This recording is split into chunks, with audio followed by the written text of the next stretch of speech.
నమస్తే, welcome to Kadapa వార్త. జిల్లాలో వర్షాలు బాగా కురుస్తుండటంతో వ్యవసాయ పనులు ప్రారంభమయ్యాయి. ఇదే అంశాలకు సంబంధించి agriculture joint director B Chandranayak గారు ప్రస్తుతం మనతో ఉన్నారు. వారితో కడప వార్త ముఖాముఖి. నమస్తే సార్. నమస్తే అమ్మా.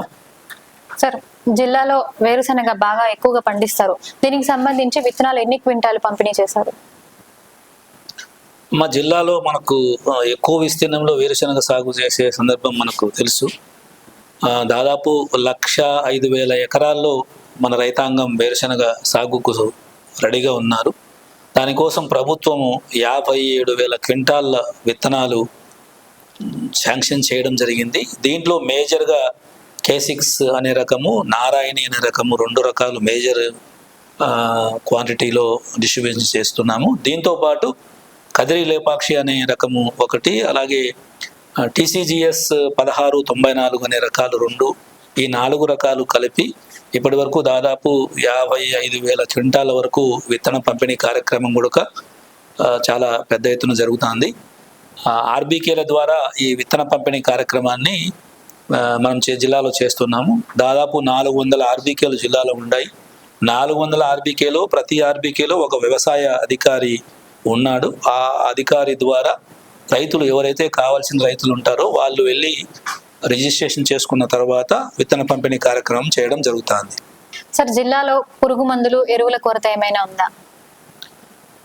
మన జిల్లాలో దాదాపు 48,000 మెట్రిక్ టన్నులు ఎరువులు ప్రభుత్వం ఆల్రెడీ మంజూరు చేయడం జరిగింది.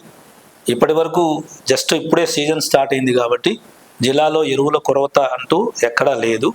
అలాగే పురుగు మందులు ప్రభుత్వము ఈ సంవత్సరమే ఆర్బీకేల ద్వారా కూడా పంపిణీ చేసేదానికి ప్రయత్నాలు చేస్తున్నాము. ఇప్పటి వరకు విత్తనాలు, ఎరువులు మాత్రమే ఆర్బీకేల ద్వారా పంపిణీ చేశాము.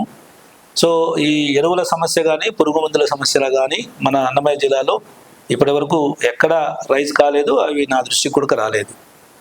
నకిలీ విత్తనాలు, పురుగు మందుల గురించి రైతులకు మీరు ఇచ్చే సలహాలు ఏంటి? Good question.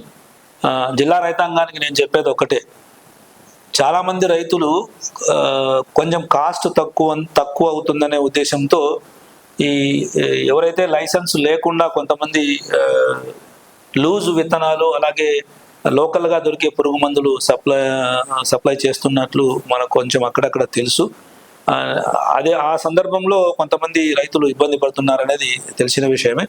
కానీ జిల్లా వ్యవసాయ శాఖ ద్వారా ఎవరైతే లైసెన్స్ పొంది ఉన్నారో, ఎరువులకు కానీ పురుగు మందులకు కానీ ఎవరైతే లైసెన్స్ పొంది ఉన్నారో వాళ్ళ దగ్గర కొంటే మనకు ఈ నకిలీల బెడద అనేది తగ్గిపోతుంది.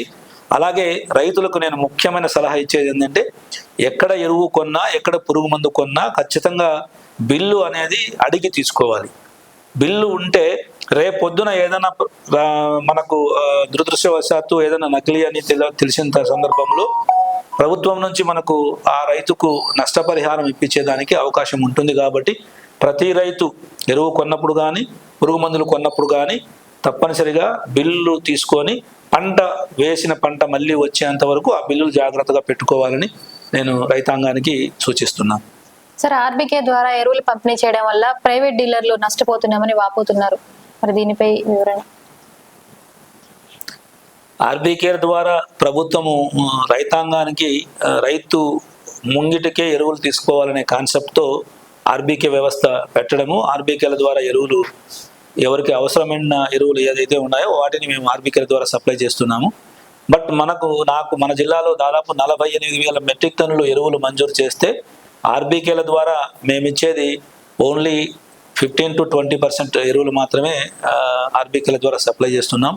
రిమైనింగ్ 70 to 80% ప్రైవేట్ డీలర్స్ ద్వారానే సప్లై చేస్తున్నాం. కాబట్టి ఒకవేళ డిమాండ్ ఉండే ఎరువు ప్రభుత్వం రేటుతో ఇస్తారు కాబట్టి ఖచ్చితంగా కొంతమంది రైతులు డీలర్ దగ్గరికి వెళ్లకుండా ఆర్బీకేకి వచ్చేదానికి అవకాశం ఉంటుంది. బట్ ఎంఆర్పి రేటుకు అమ్మగలిగితే ఎక్కడ వాళ్ళకు సమస్య ఉండదు, ఆర్బీకేకి సమస్య ఉండదు అనేది నా ఉద్దేశము. బట్ డీలర్లు 100% వాళ్ళకు పోయే కోట 70 నుంచి 80% కోట వాళ్ళకు ప్రైవేట్ డీలర్స్కి ఇస్తున్నాం. సో ఆర్బీకేల ద్వారా సమస్య అనేది ఎక్కడ ఉండదని నా అభిప్రాయం. సార్, వ్యాపారులు అధిక ధరలకు పురుగు మందులు, విత్తనాలు, పెస్టిసైడ్స్ అమ్ముతున్నారు. మరి వీరిపై మీరు ఎలాంటి చర్యలు తీసుకుంటారు? జిల్లాలో మనము లైసెన్స్ ఇచ్చిన పురుగు మందుల వ్యాపారులు, ఎరువుల వ్యాపారులు, అలాగే విత్తనాల వ్యాపారులకు ప్రతి మండలంలో ఒక వ్యవసాయ అధికారి ఉంటాడు. మ్యాండేటరీగా ప్రతి నెల ప్రతి షాపు ఇన్స్పెక్షన్ చేస్తారు. సో అండర్ సేల్ పోతున్నాయి అనేది మనకు ఇప్పటి వరకు మన దృష్టికి వచ్చిన అంశము. సో ఎక్సెస్ అమ్మే సమస్య అనేది ఉండదు. ఒకవేళ అమ్మితే కూడా రైతు ఎవరైనా బిల్లు తీసుకొని ఎక్సెస్ అమ్మినట్టు మా దృష్టికి వస్తే ఖచ్చితంగా అతని మీద యాక్షన్ తీసుకుంటాం, లైసెన్స్ క్యాన్సిల్ చేస్తాం, ఈవెన్ కేసు కూడా పెట్టి 6A కేసు పెట్టి జైలు కూడా పంపించేదానికి ప్రయత్నాలు చేస్తాం. సార్, స్టాక్ వెరిఫికేషన్ ఏమైనా చేస్తారా? దానికి సంబంధించిన చర్యలు ఏంటి? ఖచ్చితంగా ప్రతి మండల వ్యవసాయ అధికారి మండలంలో అతని పరిధిలో ఉండే ఒక్కొక్క మండలంలో మహా అంటే ఒక 5, 6 లేదా 10, 15 షాపులు ఉంటాయి. ప్రతి నెల అతను ఇన్స్పెక్షన్ చేయాలి, ఇన్స్పెక్షన్ రిపోర్ట్లు ఇవ్వాలి. అలాగే ప్రతి సీజన్కు ఖరీఫు, రబీ 6 నెలలకు ఒక సీజన్ వస్తుంది. ఈ 6 నెలలకు ఒక సీజన్లో ఒక ఏడీ అని ఇంకొక ఏడీఏ డివిజన్, ఫర్ ఎగ్జాంపుల్ ఇప్పుడు లక్కిరెడ్డిపల్లి ఏడీఏని రాయచోటి డివిజన్కి వేస్తాం, రాయచోటి డివిజన్ను లక్కిరెడ్డిపల్లికి ఏడీఏకు, అలాగే మదనపల్లి ఏడీఏని వాయల్పాడుకు, వాయల్పాడు ఏడీని మదనపల్లికు వేసి ఇన్స్పెక్షన్ కూడా చేసి అలాంటి ఏదైనా అవకతవకలు జరిగి ఉంటే అతని మీద యాక్షన్కు ప్రపోజ్ చేసేదానికి కూడా అవకాశాలు ఉన్నాయి. సో అలాంటి ఏదైనా చేస్తే మొత్తం స్టాక్ అంతా సీజ్ చేసి అతని మీద కేసు పెట్టడానికి కూడా మాకు రైట్స్ ఉన్నాయి. సార్, జిల్లాలో మొత్తం ఎంతమంది సిబ్బంది ఉన్నారు? సిబ్బంది కొరత ఏమైనా ఉందా మీకు? ప్రస్తుతానికైతే మాకు ఎలాంటి సిబ్బంది కొరత లేదు. నాకు జిల్లాలో 7 అసిస్టెంట్ డైరెక్టర్ల డివిజన్స్ ఉన్నాయి. 7 డివిజన్లకు 7 మంది అసిస్టెంట్ డైరెక్టర్స్ ఉన్నారు. 30 మండలాలు ఉన్నాయి. 30 మండలాలకు 30 మంది వ్యవసాయ అధికారులు ఉన్నారు. అలాగే 400 ఆర్బీకేలు ఉన్నాయి. 400 ఆర్బీకేలకు 400 మంది ఆర్బీకే అసిస్టెంట్స్ ఉన్నారు.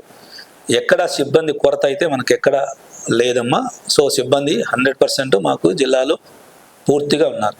సార్, సిబ్బంది విధులు సక్రమంగా నిర్వర్తిస్తున్నారు. ఒకవేళ విధులు సక్రమంగా నిర్వర్తించని వారిపైన మీరు ఎలాంటి యాక్షన్ తీసుకుంటారు? ఇప్పుడు ప్రభుత్వము పెట్టిన రూల్స్ ప్రకారంగా అయితే ఎవరు ఎస్కేప్ అవ్వడానికి వీలు లేదు. ఎందుకంటే బయోమెట్రిక్ అటెండెన్స్ ఉంది కాబట్టి ఖచ్చితంగా రోజు బయోమెట్రిక్ అటెండెన్స్ వేస్తేనే అతనికి జీతభత్యాలు వచ్చేదానికి అవకాశాలు ఉన్నాయి. అలా కాని పక్షంలో ఏదైనా అబ్సెంట్ అయితే మాత్రం ఇమ్మీడియట్గా ప్రజల దృష్టికి వెళ్తుంది. ఆర్బీకే కానీ మండల వ్యవసాయ అధికారి కానీ లేని పక్షంలో ప్రెస్కు వచ్చేస్తుంది.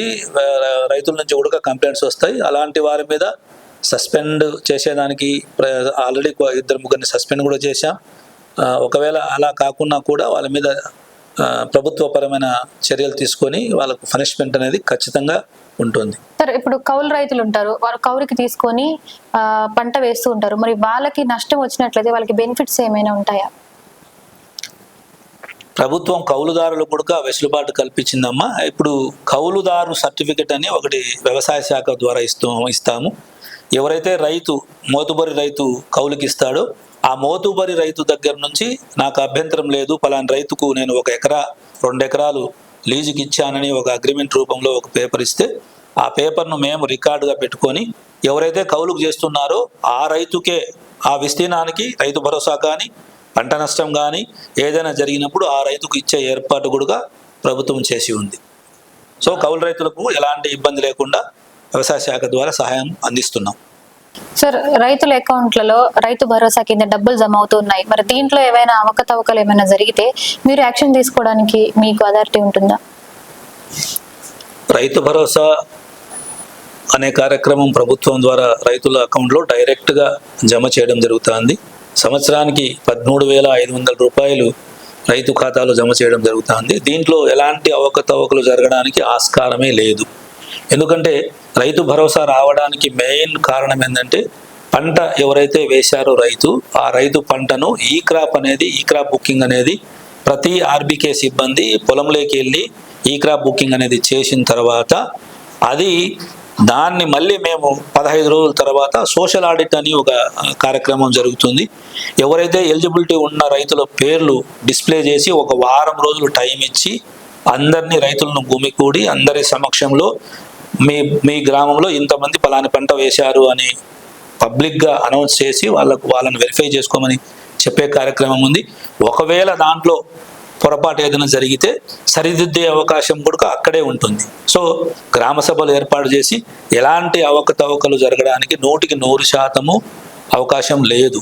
ఒకవేళ ఏదైనా జరిగి పొరపాటున వాంటెడ్గా ఎవరైనా ఆర్బీకే సిబ్బంది ఏదైనా చేస్తే, రైతులు ఎవరైనా కంప్లైంట్ చేస్తే అతని మీద స్టింజెంట్ యాక్షన్ తీసుకోవడానికి ప్రభుత్వం ఆల్రెడీ మనకు ఆదేశాలు ఇచ్చింది. ఆ ప్రకారంగా తీసుకుంటాం. సార్, పంట నష్ట పరిహారానికి సంబంధించి రికార్డ్స్ ఎలా చేస్తారు, దీనిపై వివరణ ఇవ్వండి. ఓకే, పంట నష్ట పరిహారం అనేది 2 రకాలుగా ఉంటుంది. మనకు ఎక్కువ వర్షాలు పడి పంట నష్టం జరగడం అనేది ఒకటి, అసలు వర్షమే లేకుండా కరువు వల్ల నష్టం జరిగేది 2. సో ఈ రెండిటికి బేసు పంట వేసిన రైతు ఈ క్రాప్ బేసే దీనికి కూడా.